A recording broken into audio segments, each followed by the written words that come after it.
Qué chavala tan atractiva, me gustaría hablar con ella, salir con ella, pero otra parte de mí me dice cómo quedaría su cabeza pinchada en un palo.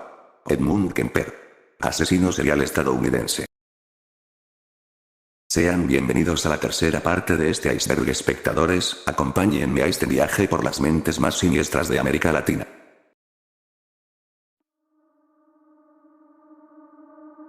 Ramón Daniel Domínguez y Adolfo Luis Rodríguez, también conocidos como los asesinos de Ita en Bemini, cuyas fechas de nacimiento son desconocidas, fueron un par de asesinos seriales argentinos que cometieron sus crímenes entre los años de 1977 y 1983, siendo responsables de por lo menos 6 asesinatos, aunque se presume que pudieron haber sido más. Ellos operaron en la provincia de Misiones, Argentina. Su modus operandi consistía en hacerse pasar por gendarmes y simulando controles vehiculares paraban autos en las avenidas para violar a sus ocupantes. Violaron y mataron a martillazos a por lo menos 2 parejas, una en 1980 y otra en 1983. También asesinaron a un cómplice, quien ya no quería formar parte del grupo criminal. Adolfo Luis Rodríguez se encontraba prófugo desde 1977 por haber asesinado a su esposa en un hecho ocurrido antes de la formación del grupo. También se dedicaron a robar varios comercios a lo largo de la provincia de Misiones, así como a violar a varias personas, tanto hombres como mujeres, adultos y menores de edad. Su número verdadero de víctimas es desconocido. Finalmente, el 16 de enero de 1983, fueron capturados por la policía argentina, luego que se encontrarán diversas pruebas que los señalarán como los responsables de haber matado a 2 reconocidas parejas de estudiantes de la provincia, como lo fueron Fernando Aníbal Marín y Laura Silvana, y la pareja de Omar Molano y Wilfrida Noemí. El último asesinato cometido por el dúo fue concretado durante la madrugada del 15 de enero de 1983. Una mujer que caminaba rumbo a su trabajo por un camino terrado próximo al arroyo Ita en Bemini, se topó con los cuerpos sin vida de Laura Silvana Sirimarco y de Fernando Aníbal Marín. Ambos presentaban lesiones cortantes y disparos de armas de fuego. Horas después, en un paraje bastante alejado al lugar donde ocurrió el doble crimen, la policía halló el carro Renault 12 con el cual se movilizaba la pareja. Más que implicados en múltiples violaciones, muchas de las cuales jamás fueron denunciadas, y en los asesinatos anteriormente nombrados, la justicia no tardó en condenar a Domínguez y a Rodríguez a prisión perpetua, lo que en aquel entonces estipulaba 25 años de cárcel. Al momento del veredicto judicial, el primero alcanzaba los 35 años de edad, mientras que su compañero de andanzas los 33. La investigación del caso fue llevada adelante por el juez Roberto González Triay. Durante los siguientes 25 años, los criminales pasaron su día a día recorriendo las celdas tanto de la Unidad Penal de Loreto, como de los presidios de La Pampa, Devoto y Chaco. Luego de más de 2 décadas en prisión, la tarde del viernes 18 de enero de 2008 los 2 condenados fueron liberados, actualmente siguen libres. Marcelo Antelo, también conocido como el asesino de San La Muerte, nacido en Buenos Aires, Argentina en el año de 1988, fue un asesino en serie argentino responsable de al menos 4 asesinatos, cometidos entre febrero y agosto del año 2010, supuestamente mató a sus víctimas en asesinatos rituales en nombre del santo pagano San La Muerte. Marcelo Antelo desde muy niño creció en un hogar disfuncional. Su abuela era alcohólica, su padre era un adicto a las drogas, y su madre lo golpeaba repetidas veces. Fue echado de su hogar después de que su madre descubriera que era adicto a la pasta base, una droga barata hecha a base de residuos de la cocaína. Tras ser abandonado por su familia, fue a vivir con su tío, el cual luego sería asesinado en un ajuste de cuentas. Pasó su adolescencia en varios centros de rehabilitación, donde no pudo curarse de su adicción. A los 20, su novia embarazada lo echó de la casa después de que él la golpeara. Marcelo se convirtió en un indigente, se unió a una iglesia llamada Iglesia de Dios en Fuerza para obtener un techo donde vivir. Pero no pudo seguir debido a que no pudo curarse de su adicción a las drogas. Se adentró en el narcotráfico, donde fue herido y perdió un riñón en un tiroteo. Su primer crimen fue el 21 de febrero de 2010, cuando Marcelo intentó asesinar a Jorge Díaz en un supuesto asalto. Díaz sobrevivió y Marcelo fue condenado por intento de asesinato y robo, pero fue liberado a las pocas semanas.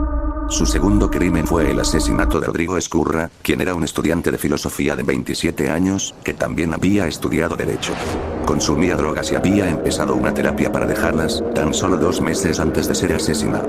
El 11 de abril de 2010, cerca de las 2 de la madrugada, Rodrigo sería abordado por Marcelo Antelo y otros 5 chicos no identificados, quienes le apuntaron con un arma y le robaron las pertenencias.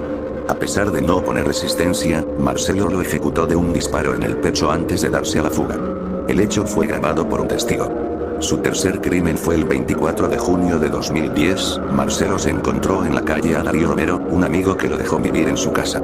Marcelo gritó su nombre y acto seguido le disparó con una escopeta. Darío sobrevivió al ataque y Marcelo fue condenado por el intento de asesinato, pero, de nuevo, fue liberado a las pocas semanas. Su cuarto crimen fue el 8 de agosto de 2010, Marcelo decidió asesinar a Jorge Mansilla, un ex amigo que lo echó de su departamento por su adicción a las drogas. Marcelo tocó el timbre y cuando Mansilla abrió lo asesinó rápidamente de un disparo en el pecho. Horas después, Marcelo le disparó al mecánico Mario Jorge después de que tratara de cobrarle una deuda. Se cree que Marcelo intentó de matarlo, pero se dio a la fuga tras darse cuenta de que estaba siendo visto por unos testigos. Su quinto crimen fue el 15 de agosto, cuando Marcelo se cruzó en la calle con dos conocidos, Pablo Janiuk y Marcelo Cabrera. Al instante Marcelo sacó su arma y mató a Pablo de un disparo en la cabeza y luego asesinó a Marcelo de 9 disparos. Finalmente Marcelo fue detenido a finales de agosto de 2010. Su juicio empezó el 6 de agosto de 2012. En dicho juicio, Marcelo negó conocer al santo pagano y alegó haber sido inculpado injustamente por la policía, afirmando que le habían implantado un arma en su apartamento. No obstante, el jurado no le creyó debido a la gran cantidad de pruebas en su contra, entre las que se encontraban los relatos de una decena de testigos, las pruebas balísticas y la grabación de la muerte de Rodrigo Escurra, que un presente en el hecho realizó. El juez Federico Salva lo condenó a cadena perpetua, lo que no generó ninguna reacción emocional por parte de Marcelo. También Marcelo fue llevado a juicio por el asesinato de Santos Valeroso Vargas, pero no fue encontrado culpable. También es sospechoso de haber asesinado al vagabundo Pablo Villa y a un joven no identificado conocido como el Diablo, quienes fueron ejecutados de un disparo en la cabeza y posteriormente quemados. Es muy probable que Marcelo haya cometido más asesinatos que nunca se hicieron públicos. Actualmente Marcelo Antelo sigue en cárcel. Cayetano Santos Godino, mejor conocido como el Petiso Orejudo, nacido el 31 de octubre de 1896, en Buenos Aires, Argentina, y muriendo en el penal de Ushuaia el 15 de noviembre de 1944, fue un asesino en serie argentino de origen italiano, responsable de la muerte de 4 niños, 7 intentos de homicidio y 7 incendios. Es considerado uno de los mayores sociópatas de la historia argentina. Fue hijo de Fiore y Lucía Godino, 2 inmigrantes de italianos que llegaron a Argentina desde un pueblo en Roma, Italia. Fiore, su padre, era un alcohólico y golpeador, que se había contagiado de sífilis tiempo antes del nacimiento de Cayetano. Santos Godino nació con problemas de salud bastante graves, estando a punto de morir durante sus primeros años de vida a causa de una enteritis. Durante toda su niñez Cayetano fue víctima de fuertes golpes y maltratos realizados por su padre, que eran muy constantes.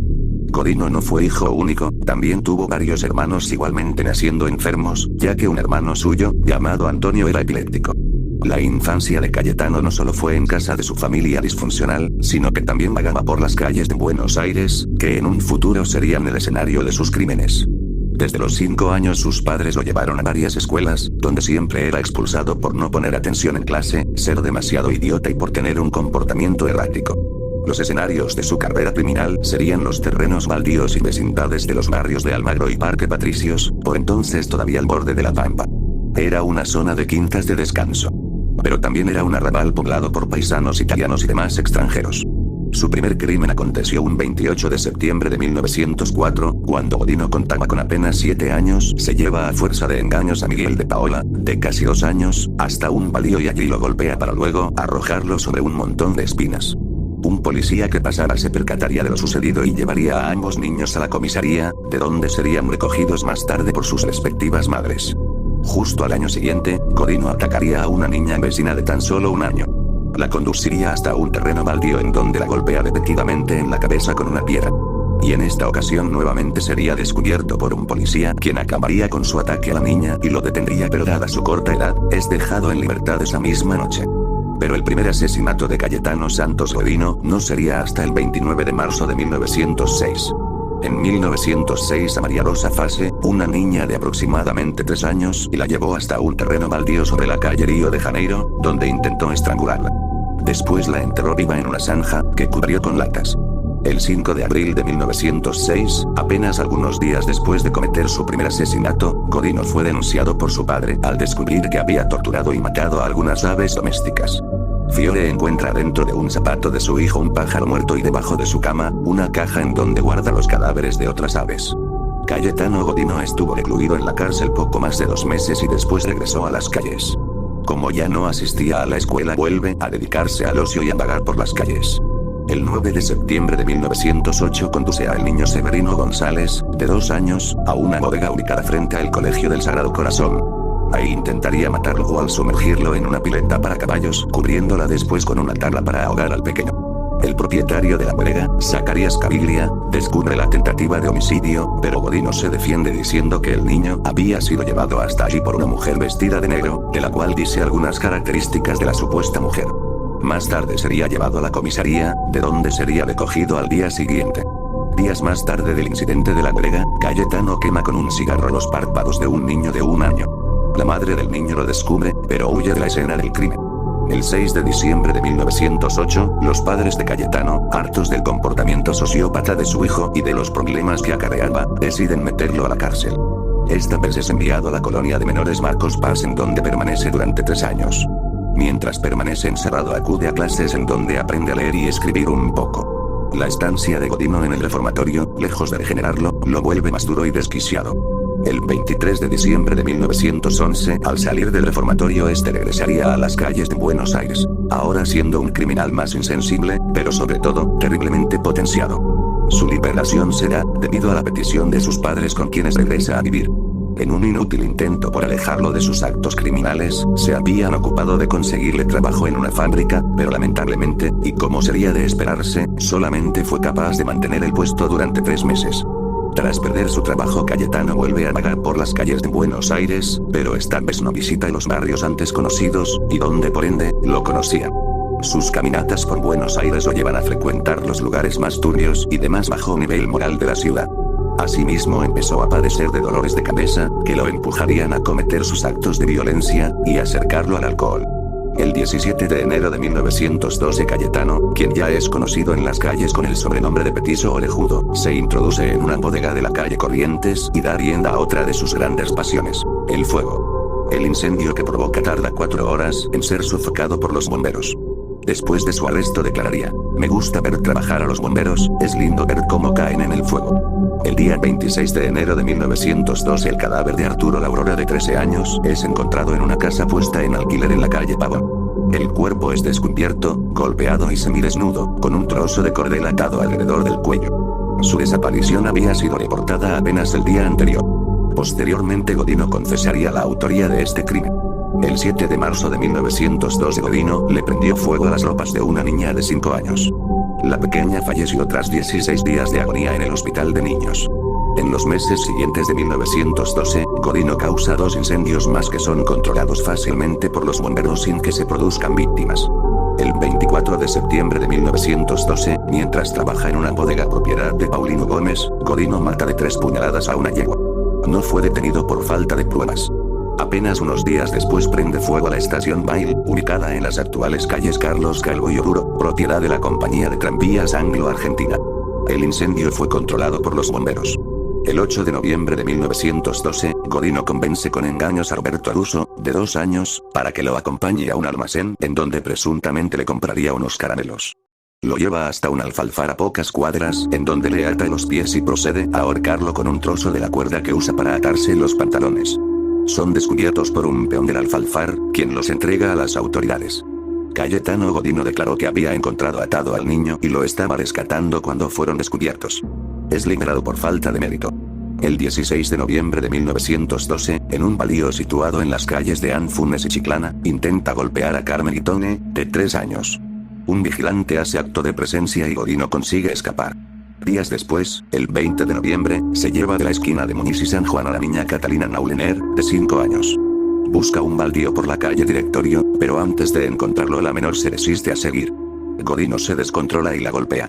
El dueño de la casa ubicada en San Juan 78 interviene y Godino logra huir de nuevo. El último crimen cometido por Santos Godino fue el 3 de diciembre de 1912, su víctima de apenas 3 años salió como todas las mañanas después de desayunar con sus padres, de su casa ubicada en la calle Progreso 2185 para reunirse con los demás niños a jugar. Esa misma mañana, a pesar de los acostumbrados gritos de su padre, Cayetano Godino sale de su casa ubicada en Urquiza 1970. Después de vagabundear un rato por las calles, Santos Godino encuentra en la calle Progreso al grupo de chicos jugando. Se les suma sin despertar ninguna sospecha porque su aspecto de idiota siempre le ha permitido ganar la confianza de sus víctimas. Poco después consigue convencer a Gesualdo para que lo acompañe a comprar unos caramelos. Un rato antes y sin éxito, invitó a Marta Pelosi, de 2 años de edad, pero la menor, asustada, se refugió en su domicilio. Así pues, víctima y homicida se encaminan sin apuro hacia el almacén ubicado en Progreso 2599, en donde compran 2 centavos de caramelos de chocolate. Enseguida el más chico los reclama, pero Godino, imperturbable, resuelve dosificarlos. Le permite algunos, y le promete los demás si acepta acompañarlo hasta cierto lugar alejado, la Quinta Moreno, donde actualmente se levanta el Instituto Bernasconi. Una vez en la entrada, el chico llora y se resiste a entrar. Pero el asesino lleva hecho demasiado, ni siquiera vacila. Lo agarra con violencia de los brazos, lo introduce en la quinta y lo arrincona cerca de un horno de ladrillos. Lo derriba con fuerza y lo aquieta, poniéndole la rodilla derecha sobre el pecho. Godino conoce el mecanismo. Con apuro, pero sereno, se quita el violín que lleva por cinturón, se trata de esos lazos de algodón que se utilizan en albañilería para sostener las plomadas, y empieza a enrollarlo en el cuello de Gesualdo, le da 3 de vueltas y procede a estrangularlo. Pero Gesualdo intenta levantarse, así que Godino procede a atarle de pies y manos, cortando la cuerda con un cerillo encendido. De nuevo procede a asfixiarlo con el cordel, pero el chiquillo se resiste a morir. Busca otra manera de matarlo. Godino se da a la tarea de encontrar alguna herramienta adecuada. Su búsqueda lo lleva al exterior del local, en donde se topa con el padre de Gesualdo, quien le pregunta por el paradero del niño. Imperturbable, Godino le responde no haberlo visto y le sugiere dirigirse a la comisaría más próxima a levantar una denuncia. Mientras tanto el orejudo encuentra un viejo clavo de 4 pulgadas, regresa con él junto a su víctima, y usando una piedra como martillo lo hunde en la sien del niño moribundo. Después de cubrirlo con una vieja lámina, huye de la escena del crimen. Esa noche, durante el velatorio de su víctima, Godino hace acto de presencia. Después de observar durante algún tiempo el cadáver de Gesualdo, huye llorando del lugar. Según declaró posteriormente, deseaba ver si el cadáver aún tenía el clavo en la cabeza. Para su desgracia 2 policías, el subcomisario Peire y el principal Ricardo Bassetti, ya habían ligado cabos con casos anteriores. Esa misma madrugada del 4 de diciembre de 1912 allanaron el hogar de los Godino y arrestaron a Cayetano. En sus bolsillos encontraron un artículo de periódico aún fresco que relataba los pormenores del asesinato y en sus pantalones restos del piolín con que había ahorcado a Gesualdo. Tras ser detenido confesó 4 homicidios y numerosos intentos de asesinato.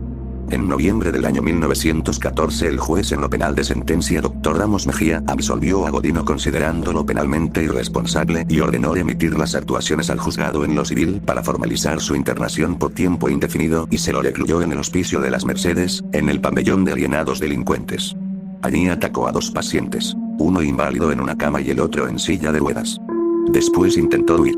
A raíz de la apelación de la sentencia, la Cámara de Apelaciones en lo Criminal resolvió por unanimidad que Santos Godino fuera confinado, mientras no hubiera asilos adecuados, en una penitenciaría por tiempo indeterminado, por lo que lo trasladaron a la Penitenciaría Nacional de la calle Las Heras. En el año de 1923 Cayetano sería trasladado a el penal de Ushuaia, Tierra del Fuego, conocida como la cárcel del fin del mundo, donde pasaría los últimos días de su vida en prisión hasta morir el 15 de noviembre del año 1944.